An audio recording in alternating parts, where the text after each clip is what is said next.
Monsieur le chef du village, messieurs les chefs traditionnels, toute la notabilité ici présente, messieurs l'imam, messieurs l'imam adjoint, mesdames et messieurs, vraiment, j'avoue que je suis très ému de ce rassemblement-là. Et comme on n'a pas beaucoup de temps, je vais aller vite à l'essentiel.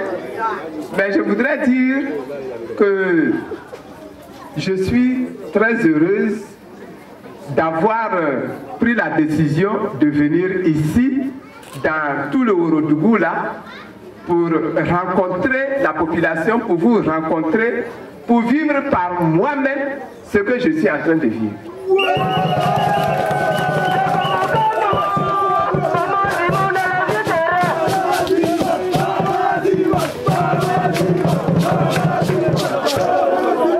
Vous voyez, les sages disent qu'il y a un temps pour chaque chose. Il y a un temps même pour faire palabre. Et en Côte d'Ivoire, ici, il y a eu des palabres graves. Ces palabres-là ont conduit jusqu'à la mort de certaines personnes. Ces palabres-là ont conduit à l'emprisonnement de certaines personnes. Dont même le président de la République, Laurent Gbagbo, qui a vu sa résidence bombardée et qui a été arrêté et qui a été conduit à Korogo d'abord et puis ensuite à l'étranger où il est encore aujourd'hui. C'est des palabres graves. Moi-même là, j'étais première dame et j'étais députée à l'Assemblée nationale, présidente de mon groupe parlementaire. Mais je me suis retrouvée en prison pendant 7 ans. Il y a eu des palabres graves en Côte d'Ivoire et depuis que je suis née là, aujourd'hui j'ai 70 ans. Et je suis maintenant dans ma 71e année. Mais c'était la première fois que je voyais ça en Côte d'Ivoire. Vous voyez? Mais dans le livre des sages, on dit qu'il y a un temps pour la guerre, mais il y a un temps pour la paix. Il y a un temps pour les palabres, il y a un temps pour la réconciliation. Et moi, je suis persuadé aujourd'hui que dans le plan que Dieu a fait pour notre pays, nous sommes maintenant dans le temps de la réconciliation. Sinon, regardez ceux qui sont assis avec moi ici. Regardez-les. Voilà PDCI. Voilà RACI. Voilà FPI. Et je suis sûr que parmi vous ici, il y a RHDP. Il n'y a pas quelqu'un qui a parlé de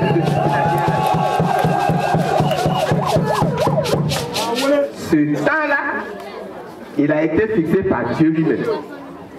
Quand Dieu fixe un temps, il faut rentrer dans son projet. Et c'est l'imam. Est-ce que ce que je dis est faux? Quand Dieu a fixé son temps, il faut rentrer dans le projet de Dieu. Celui qui ne rentre pas dans le projet de Dieu, Dieu le met à côté.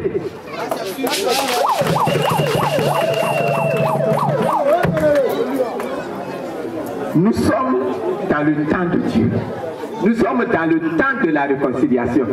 Moi qui ai le plus souffert là, je suis venu vous dire, donnons-nous la main pour faire la réconciliation. Asseyons-nous pour faire la réconciliation. Parlons-nous pour faire la réconciliation. À cause de ça,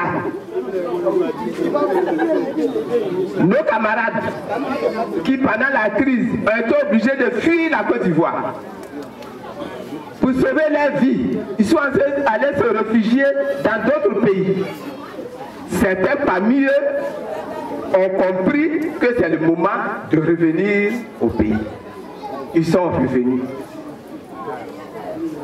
Et il faut que maintenant on les accompagne dans leur famille. J'ai déjà raccompagné beaucoup dans leur famille. Je ne vais pas les citer parce qu'on n'a pas beaucoup de temps. Aujourd'hui là, je raccompagne Fofana Youssouf dans sa famille. Il est votre enfant. Mais je voudrais vous dire que lui là, il est déjà mon fils. Vous allez aller au ciel, vous allez redescendre. Il s'appelle Fofana, non? Il s'appelle Youssouf. Il s'appelle Fofana. Il s'appelle pas Yves. Il s'appelle pas Gbagbo. Il s'appelle pas Konna. Il s'appelle Fofana. Mais si vous ne voulez pas de lui, moi je le prends. Et si je le prends, il sera mon fils. Toutes les bénédictions que Dieu lui a données, c'est moi qui vais en profiter. Mais avant de le prendre là, je suis venu vous le donner et voir comment vous l'accueillez. Et être sûr que vous l'accueillez bien. Alors, je vous l'ai apporté. Fofana, lève-toi. Lève-toi.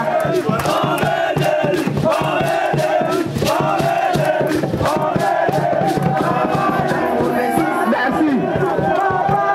Merci beaucoup. Les jeunes m'ont répondu, quand un jeune parle, ce qu'il dit là, ça engage ce papa. Donc vous, ça vous a engagé avec. Et la deuxième raison, on l'a déjà évoqué, c'est ce que j'ai dit en premier. Que le moment est venu maintenant de se tendre la main. Le moment est venu de faire, monsieur l'imam, les vraies prières pour la réconciliation et la paix dans notre pays. La réconciliation et la paix dans notre pays, les politiques vont parler, les autorités vont parler sur vous qui êtes les religieux, vous qui êtes les chefs de terre, vous qui êtes les chefs de famille, vous qui êtes les chefs de communauté. Si vous ne mettez pas votre bouche dedans pour prendre ça, pour prier, pour présenter ça à Dieu, ça ne réussira pas. Quand il y a la paix dans un pays, ça veut dire que les prières qui s'élèvent vers Dieu sont de bonnes prières que Dieu agrée. On est d'accord? Quand il y a la paix dans un pays, ça veut dire que les bénédictions que les chefs de terre prononcent sur le pays, sur le peuple de ce pays, sont de bonnes prières que l'Éternel agrée. On est d'accord? Donc vous voyez que le travail de la réconciliation, parce qu'il y a eu, comme quelqu'un l'a dit tout à l'heure, il y a eu réellement des problèmes ici. Les populations du nord contre les populations du sud. Est-ce que c'est normal ça? Alors que quand on regarde de part et d'autre dans notre nation, il y a plein de mariages entre nous. Il y a plein d'enfants entre nous. Ouais, Aïa, ouais, Rokia, ouais, Bintou. Levez-vous. Voilà Bintou. Ouattara. Voilà Rokia, Ouattara. Ce sont les enfants de ma petite sœur. Leur papa était musulman, dont la maman vient de Guinée. Il a vécu musulman jusqu'à sa mort, on l'a enterré musulman. Mais il m'a donné, voilà, de jolies nièces que j'utilise partout avec moi. J'ai dit, moi aussi, hein, j'ai des Ouattara dans ma famille.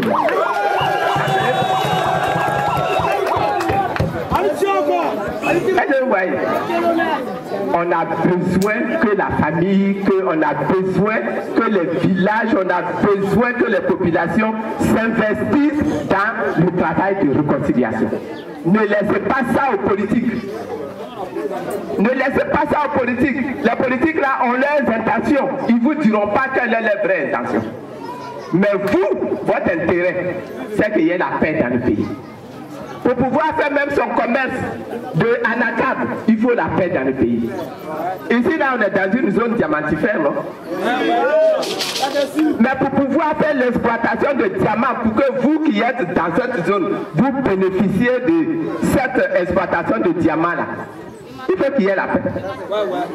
S'il n'y a pas la paix, là, et qu'il y a la guerre, là, ceux qui sont courageux, qui savent braver les armes, là, ils vont venir, ils vont vous arracher tous vos diamants, ils vont partir avec. Et vous n'aurez rien. S'il n'y a pas la paix, s'il y a la guerre, est-ce que vous pouvez faire vos cultures de coton, comme j'ai vu les camions de coton alignés hier au bord de la route là pour ramasser le coton? Mais si le coton n'est pas planté, si le coton n'est pas récolté, parce que dans la brousse, il y a des hommes qui sont en arbre, qui sont là, qui sont prêts à voler vos récoltes, est-ce que vous pourrez continuer votre activité?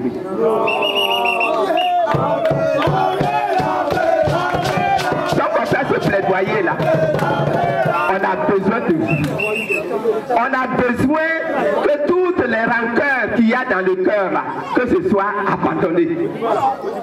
Si je garde dans mon cœur tout ce qu'on m'a fait, toutes les humiliations que j'ai subies, toutes les brutalités que j'ai subies, toutes les épreuves que j'ai subies, toutes les pertes que j'ai subies. Moi, ma maison a été détruite. Chez moi, dans mon village, aujourd'hui, je vais dans mon village, je n'ai plus de maison. Toute ma maison a été détruite, ils ont tout cassé. Même les murs ont été cassés. Mais si je vais prendre ça pour mettre dans mon cœur, pour garder rancune, pour réclamer qu'on vienne me faire justice, ce pays-là, ça va éclater.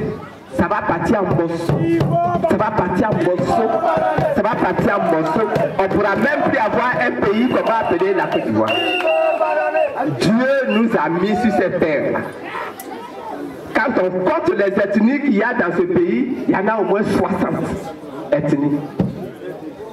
Et vous êtes parmi les 60. Et les Abourés sont parmi les 60. Et les Bétés sont parmi les 60. Les Baoulés sont parmi les 60. Les Gouros sont parmi les 60. Les Guérés sont parmi les 60. Je ne peux pas compter, faire la liste ici parce que ça va être trop long. Mais les 60 là, ethnies là, c'est ça que Dieu a mis sur la terre de Côte d'Ivoire. Comme enfant de cette nation. C'est tout. Les autres qu'on accueille, on peut accueillir un frère, on peut accueillir un cousin, on peut accueillir un ami. Mais la famille, là, elle est différente des amis. La famille est différente des alliés. La famille est différente des camarades qu'on peut rencontrer. C'est la famille, là, c'est les Ivoiriens.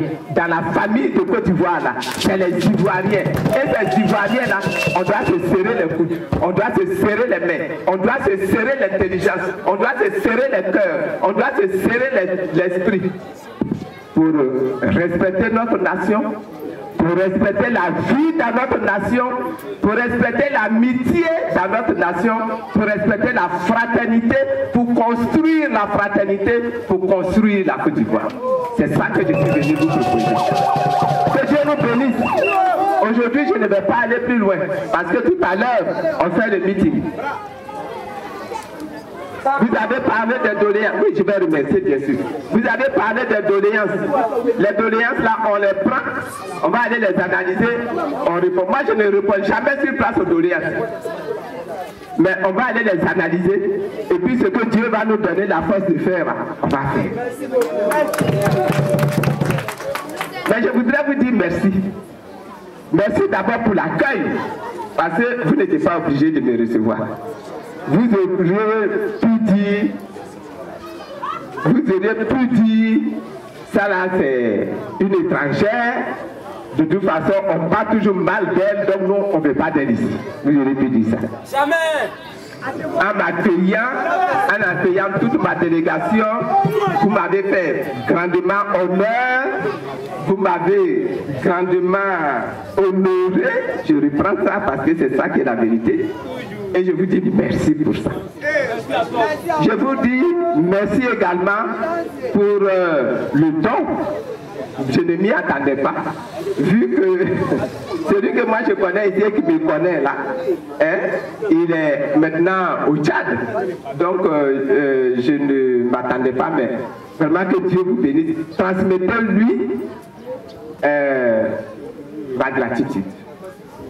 La gratitude, c'est ça qu'on appelle l'amitié, c'est ça qu'on appelle la solidarité, c'est ça qu'on appelle la fidélité. Remerciez-le de ma part dites-lui que je suis très touché. Mais je sais aussi que c'est à votre nom qu'il a fait ce don-là. Donc c'est pour ça que je vous remercie vous aussi pour ce don-là que vous me faites.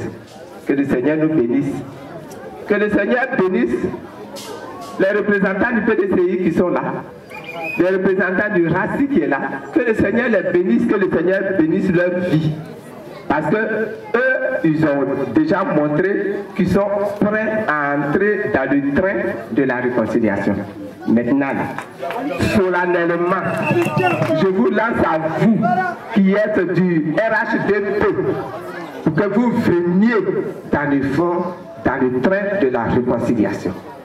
Que vous nous aidiez à faire revenir Gbagbo au pays. Parce que c'est le signe majeur de la bonne disposition de tout le monde pour que la réconciliation là se fasse réellement dans notre pays. Et que vous ouvriez vos cœurs, vous ouvriez votre territoire à la réconciliation, à la démocratie, à la nation ivoirienne. Ça là, que Dieu nous aide pour qu'on réussisse cela. Et notre pays sera un pays en paix pour toujours. Il sera un pays respecté pour toujours. Il sera un pays honoré et élevé pour toujours. Vous voyez, ce que Dieu veut faire de la Côte d'Ivoire, et qu'il avait déjà commencé à faire, c'est de faire de la Côte d'Ivoire un pays qui est le leader, n'est-ce pas, de toute la sous-région. Mais Dieu ne rend pas leader laissez le vent passer. Dieu ne rend pas leader un pays qui est divisé, un pays dans lequel les enfants même ne s'entendent pas. Dieu ne lève pas ce pays-là. Si nous voulons que notre pays soit élevé, il faut que nous nous entendions. Que le Seigneur nous bénisse. Que le Seigneur bénisse nos cœurs. Que le Seigneur bénisse nos pensées. Que le Seigneur bénisse nos intelligences. Et que le Seigneur nous apporte la paix et la réconciliation dans notre nation. Je vous remercie.